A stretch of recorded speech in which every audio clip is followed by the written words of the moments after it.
All right, so good evening.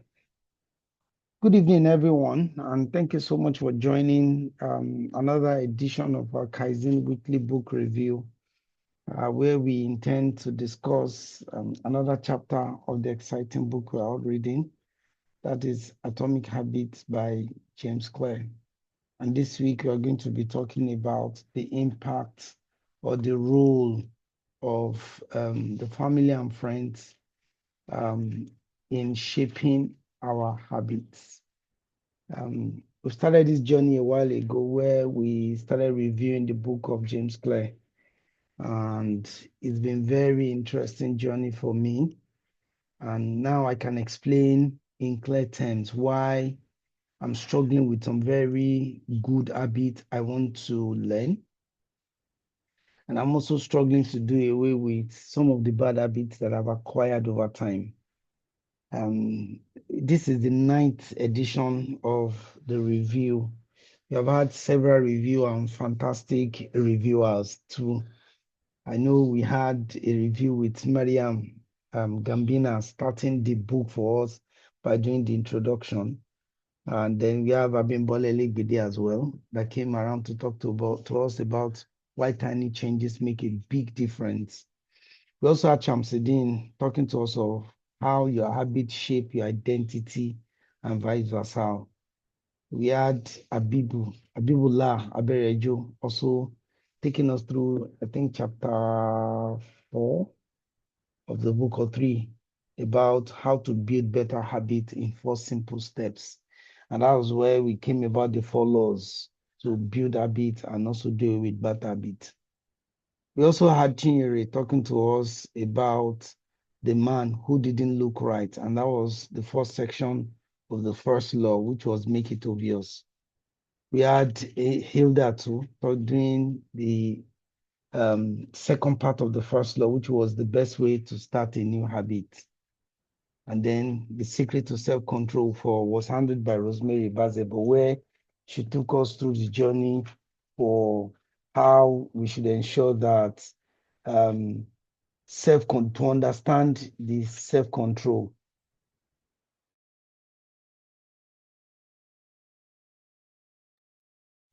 All right, where uh, Rosemary took us through the secret to self-control, and we're made to realize that the way to manage self-control is to avoid a tempting environment. Then Jude took us through how to make a habit irresistible. And they taught us how to make our environment also appealing. And they told us the impact of dopamine. Yes, I hope I pronounced it correctly, where they told us that we only don't feel that sense of enjoyment only by doing good things, also anticipating them give us that level of joy. And the last time, today, we'll be doing the role of family and friends in shaping your habits. And that is going to be handled by Hafiza Hastrop. So Hafiza, are you ready? Are you with us? Yes, I am. Please, I hand over the invisible mic and the exciting podium to you to take us through the journey. Thank you. Thank you. Um, Good evening, everyone. My name is Afiza, and I'm going to be reviewing the chapter 9 of the Atomic Habits by James Clear. So, chapter 9 starts with a very interesting story. The story of Laszlo Polgar, right? He was this man who strongly believed that talent isn't something you're born with, but it's something you can create or curate. He had a plan and he wanted to prove that being a genius could be cultivated through deliberate practice, structure, and consistent effort. And in order to do that, he had to pick the right person, a person who shared the same values with him, right? So he married a woman, and together they built an environment that encourages learning, discipline, and excellence. And his plan worked. His daughters became world chess players, world-class chess players. So for me, this story really sets the tone of the whole chapter. It showed us how the people and the environment around us influence the habits that we build and how we can engineer our surroundings to promote the habits that we want. So going into the book, James Clear talks about the seductive pull of social norms. So basically, as humans, we have this deep desire to belong. We want to be accepted, respected, praised, and loved. And because of that, we unconsciously copy the habits of those around us. And that's why they say, show me your friends and I'll tell you who you are.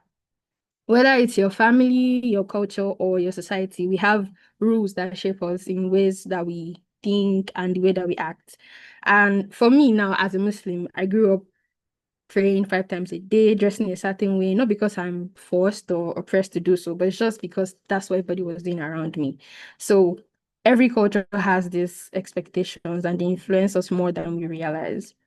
Um, so James Clear also talks about the how we get influenced and what kind of groups influence us. So there are three groups. They are the close, the many, and the powerful. So let's break that down. The close, these are family members, the people that we spend most of our time with. Whether you like it or not, whether you know it or not, you start to act like them, you start to absorb their habits. For me, I'm always around my sister. So I have begun to talk the way she talks or walk the way she walks or even dress the way she dresses. Not because it's intentional, but because I admire her, I look up to her, and I find myself becoming like her.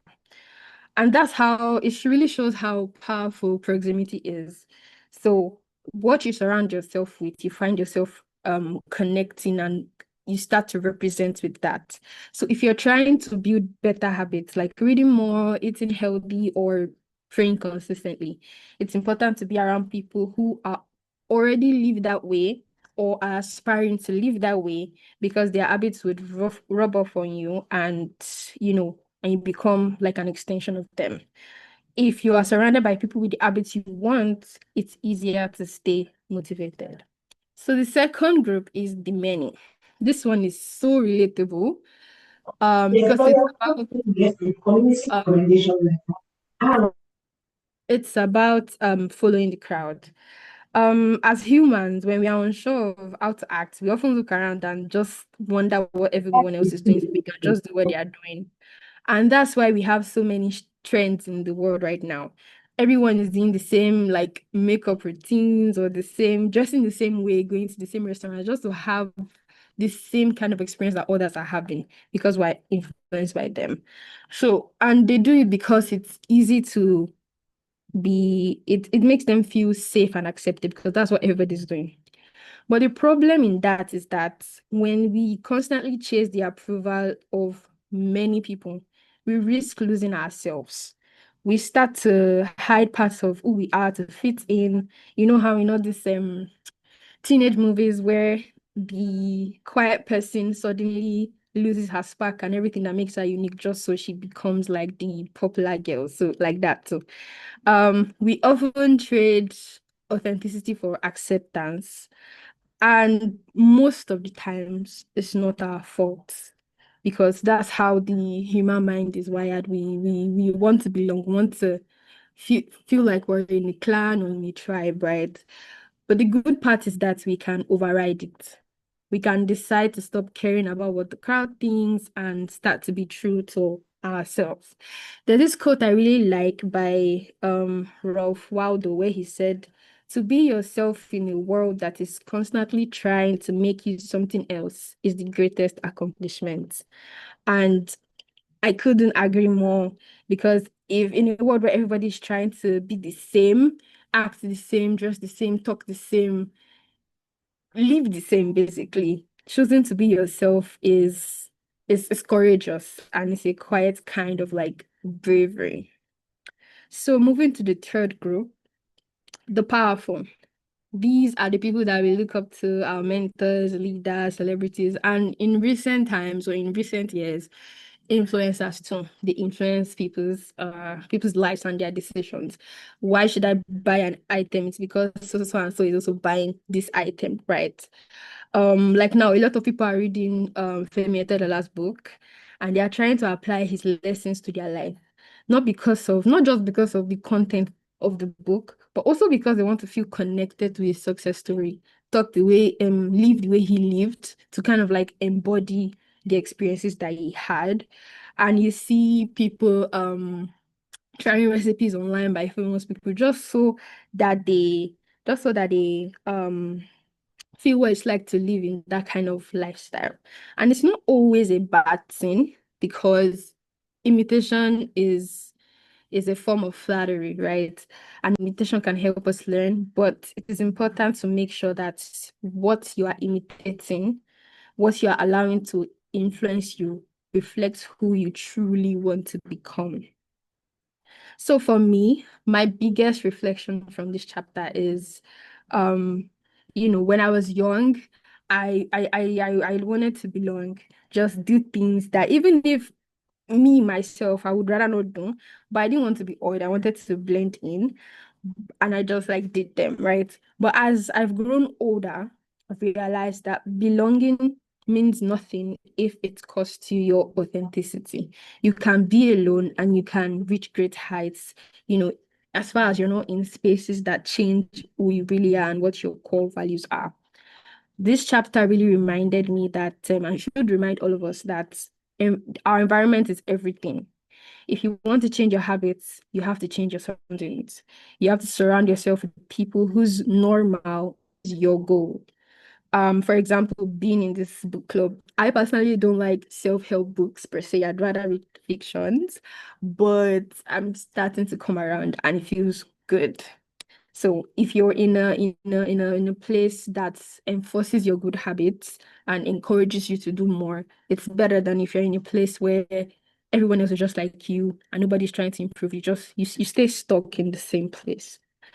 You also need to have good role models. The people you look up to shape your habits. If you admire people who are disciplined, kind, and consistent, those are the traits you start to reflect to. And finally, think for yourself. Don't just do things because that's how it's always been done. You have to question everything. Why do you do what you do? Why do you believe in what you believe in? There's this quote that says, I doubt, therefore I think, and I think, therefore I am.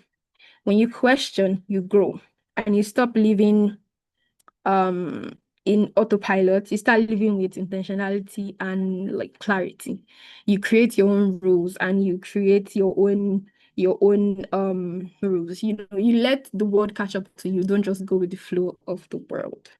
So to wrap this up, this chapter reminded me that our habits are not formed in isolation. They are influenced and they are shaped by the people, the culture, and the environment around us. But the good thing is we have a choice. We choose what we allow influence us. So if you want to build good habits, focus on who and what you surround yourself with. Be around people who pull you higher and never be afraid to be your authentic self.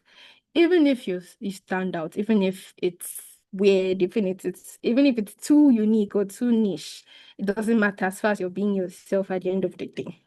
Um, Habits are created by discipline, but they are also about identity.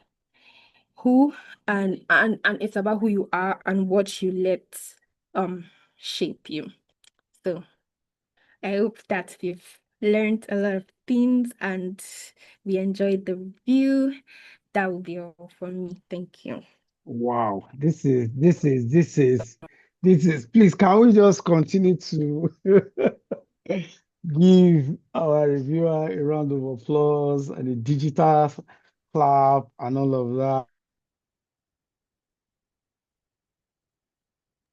just to show accolades and appreciation to that very, very calm and deep review. I feel that very well.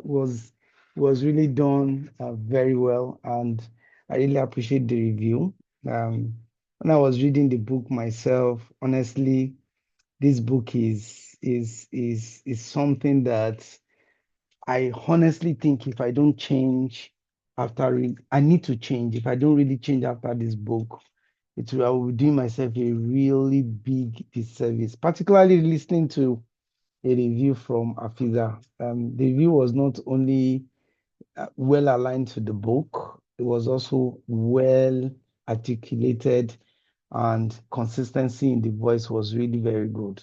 So Afiza, I want to say thank you.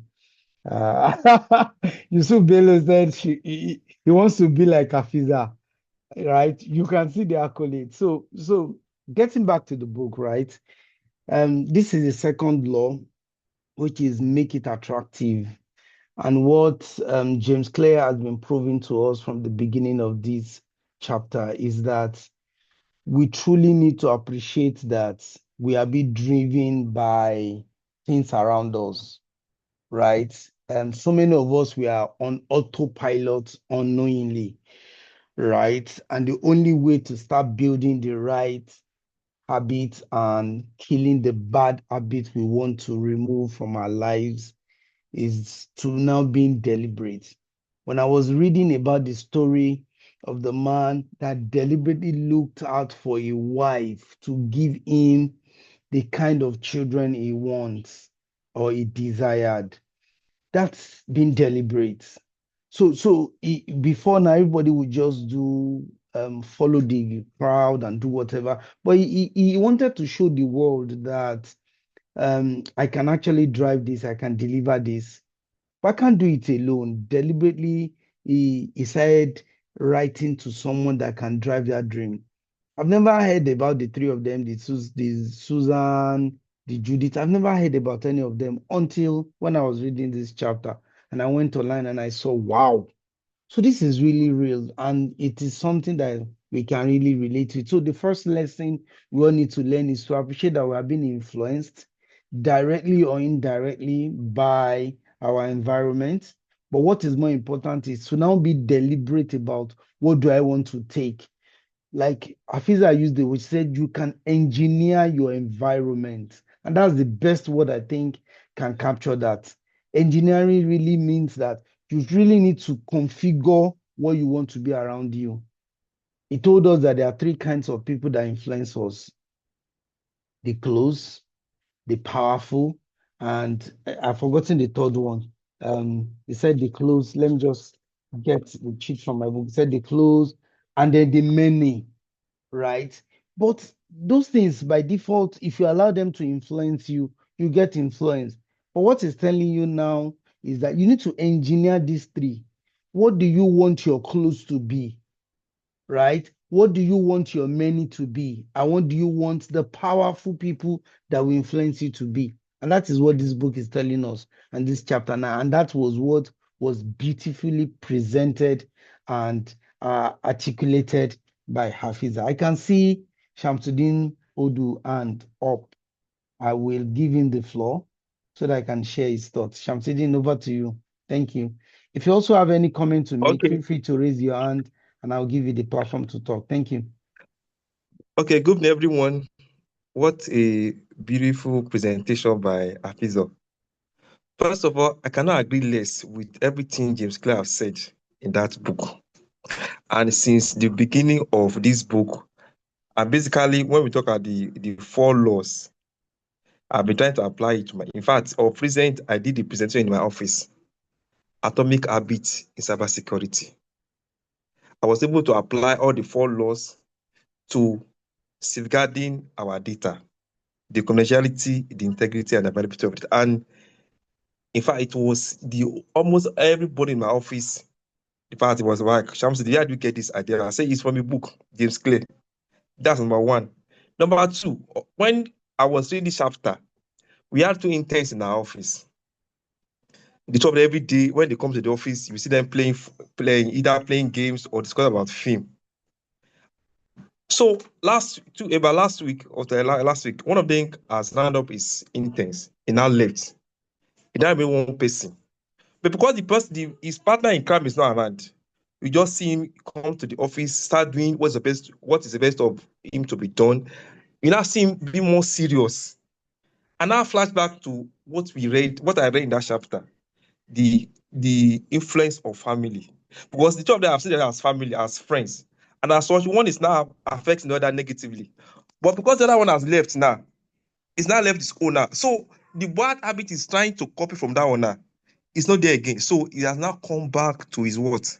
To his normal self. So family play a major role when you are picking up an habit, or you are moving from a bad habit to a good habit. And like I said, the atomic habit, in fact, everywhere I'm going to, it's as if from all the books I've reviewed in this Kaizen book, there's one I've not enjoyed another one apart from this, because it's too practical. As in the sense of it, is applicable to every part of our lives. In fact, those people that chose this book, in fact, no, conduce to them. In fact, I'm really enjoying every part of this book. So that's my confession for this night. Thank you. Kundus to everybody in Kaizen group, because this book was democratically selected and voted for. So thank you, Shamsidi, for that comment. Nuruddin, you can go ahead, please.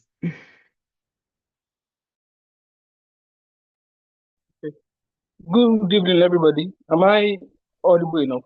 You are very audible and I can hear you. Kundus to your voice too. First of all, thank you so much, Afiza, for that wonderful, concise review. Then also, let me just start by saying this. Alhaji Kazim, you remember the last time I saw you, I said Atomic Habit is doing wonders in my life. But you didn't really understand the meaning of what I said. I'm very serious about that. So the main thing I want to add is that, especially for us who are parents, this just shows us, and I'm also seeing it in practical as well, that most of the things the children exhibit or develop into starts with or by what they emulate from the home, the way they talk, the way they respond to situations, the belief system and culture as well. So it's just something that should be like a wake up call for us, that the way we behave, the way we talk, the way we handle situations around our kids, and maybe those looking up to us matters a lot, because subconsciously it shapes who they are until they start having the mind of their own. And hopefully they get to be around the powerful, the many, and the other third one too, that can also help them to shape themselves The close. further. The close, yes, which is primarily us first. We have the first set of close people to them. So thank you so much again for the wonderful review, and to Kaizen for this platform. Thank you so Thank you. much, Nuruddin, for that comment. I'll give Sumaya the platform. Sumaya, over to you. Please, if you have comments, feel free to raise your hand and you'll be given the platform. You have about 3 minutes to go. Thank you. Sumaya. All right, so hi everyone, good evening. Thank you so much, Hafiza, for that review. It was really interesting to me, and I was even taking notes as we were speaking. That I even posted some of the notes you were talking about. So thank you. So what I have this night is a question. Yeah, it's like a question. So you see, in this Atomic Habits book, aside from all the things that it is teaching us so far, I don't think I personally have read a part or met a part where it was talking about of you the transition of you leaving one habit to another. So in this case, I'm not talking about habits, probably like an abstract, or like you habits in terms of feeding, habits in terms of your exercise, but I mean changing your surrounding, like just exactly what she talked about today. So now you notice, like, the first step is self-awareness. You notice that, okay, this is how you are, this is the kind of place you find yourself, and you're trying to transition. So within that transitioning phase, there are a lot of things that happen. You'll be down. There are just a lot of things that happen, and I can actually say I'm in that phase. So how do you manage it, or what is the best advice I can give to someone who is transitioning from one surrounding that he or she is not meant to be into a more suitable place? Okay. I think let me give Moses the platform, since he's one of the admin, to make his comment and also attempt to answer the question. Moses, over to you. I'm not setting you up for Moses, so you just raise your hand at the right time. And I know you are over capable. You should.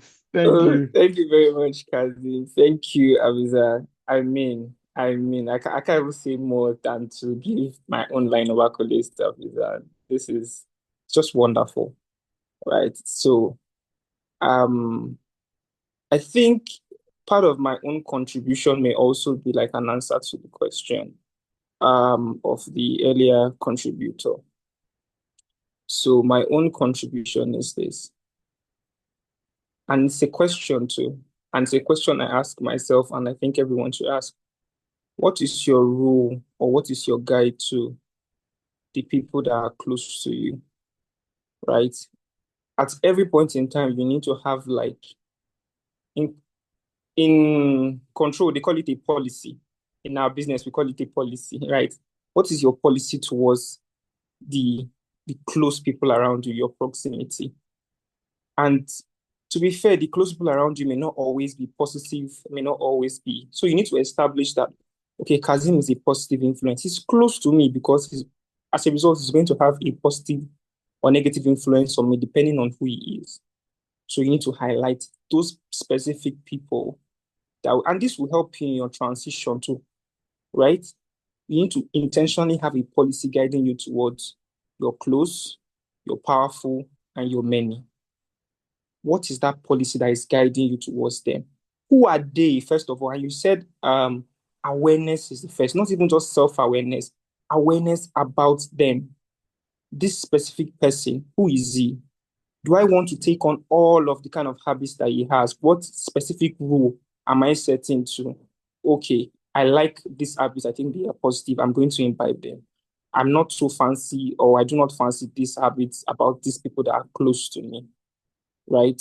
And I would also reference the comments, not to take much about it. I also reference the comment that I'm not sure, I think it's Emmanuel that said something about two colleagues, interns, sitting close to themselves. Them sitting close to themselves may Shamsuddin. not necessarily be bad all the time. Yeah, they must be bad all the time. It's just that one of them has to specify that, okay, I like sitting close to this person, I just say this person at break times because we have fun engagement. But during work hours, I need to be serious. That is the rule that you place to closeness around you, right? And also applies to the powerful. Not everybody that is powerful is good in all areas. And I'll be fair, I know I follow very specific powerful people that I admire, but there are some aspects of their life that I also question. Do you understand? So I have a rule guiding myself towards them as well. I enjoy their comments or their takes about certain types of things, life, politics. But maybe when it comes to family, I do not admire them. And I set a specific rule. And even the many, for that one is even the one that I don't even enjoy so much because I don't like trends. Anything that is too trendy is too noisy for me. I prefer to stand in a point where I can make certain third party reasonable decisions. I'm not so Twitter, everybody kind of thing. So those are the rules that you need to establish, and that will guide your transitioning. Awareness of yourself, awareness of those particular rules that you reference will help guide your transition. And Yeah. thank you very much. I hope I've been able to attempt something, and I hope it sort of helps to provide some clarity. Thank Yeah. you. So thank you so much, Moses. Apologies, we are 2 minutes beyond our time. So we just wrapping up in the next 1 minute. So Sumaya, just to mention that Moses answered the question to the best of my knowledge, and I can see that you're doing thumbs up already. And all of the habit stacking, monitoring your environment, make it obvious, make it attractive, make it easy, and then all of those things that he's saying, they are things that as you're doing it, it's your responsibility. You have a goal, right? Continue to make efforts to make that good habit attractive and that bad habit unattractive. Control, for this chapter today, control those three things. The close. Who are the people closer to you, right? Who are the people that you look up to? And those are the people they call powerful. Who are the people, what are the many that you have created around yourself? And I'll say this Kaizen, every single admin, the 5 of us as the admin driving this, they are my many in the act of driving this agenda or this project. Do you understand? So they are my close, right? And that's why we can all chit chat, everybody bring your idea together, and then we do it. So yeah, we cannot answer all the questions. First, in wrapping up, is to say thank you to Hafiza, and I'm proud to share a platform with an orator like you, right? It's unfortunate it's a virtual kind of framed myself in a picture. I'm going to hang it in my house and say, whoa, I met a great orator today. And I shared a platform with her. So it's a great honor to have this done. And I also want to thank every single person driving Kaizen and making all of these things happen. Thank you so much, everyone. Don't forget to follow us on all our platforms. Our YouTube is still not booming. Our Instagram is still not booming. Our LinkedIn is not booming. Our Facebook is not booming. Imagine this lovely project. We should have 1 million followers, 1 million views on our videos and stuff. So please follow us on those platforms. Help us extend this project to others. Let's see more people benefiting from it. With this, we'll be wrapping up. And apologies again for extending beyond the time. See you again next week. And if you're interested in being our next reviewer, please feel free to reach out to me or any of the admins. The next week, we'll be reviewing the next chapter, which is how to find and fix the causes of your bad habits. That might be the key to the next potential you want to unleash by moving away from a bad habit. Thank you so much, everyone, and enjoy the rest of your weekend. Bye-bye. Thank you.